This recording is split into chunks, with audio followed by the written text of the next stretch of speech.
আজ 8 ডিসেম্বর এমন একজনের জন্মদিন, সে আমার সবচেয়ে কাছের, যে আমার ভালো থাকার কারণ, কিন্তু আবার খারাপ থাকলেও, মন খারাপ করলেও তাকে দোষ দিতে ছাড়ি না। তোমরা কমেন্ট করে জানিও তো যদি বুঝতে পারো যে কার জন্মদিন।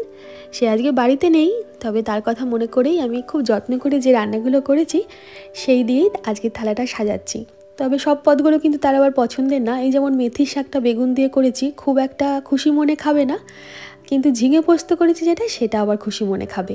আর এই গঙ্গার টাটকা চুনো মাছগুলো আলু দিয়ে ঝোল করেছি, একটু পেঁয়াজ দিয়েছি, টমেটো দিয়েছি আর জিরে বাটা দিয়েছি।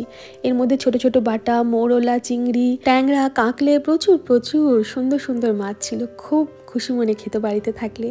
আমরা খুব ভালো খেয়েছি এই মাছটা।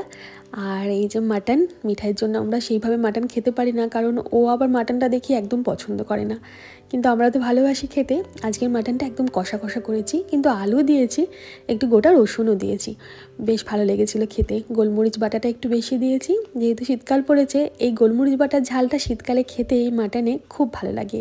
আর মিষ্টির মধ্যে রাখলাম ঘি ভাজা পান্তুয়া, সাথে একটু টক দইও রাখলাম, আর এক গ্লাস জল তো আছেই। তোমরা গেস করতে পারলে কার জন্মদিন? যদি গেস করতে পারো অবশ্যই তাকে কিন্তু শুভ জন্মদিনের শুভেচ্ছাটা জানিও। কমেন্ট করে জানিও আজকের লাঞ্চের থালাটা সাজানো কেমন হয়েছে, আর তোমার পছন্দের পদ কোনটা। আর ভিডিওটা ভালো লাগলে একটা লাইক করতে ভুলো না।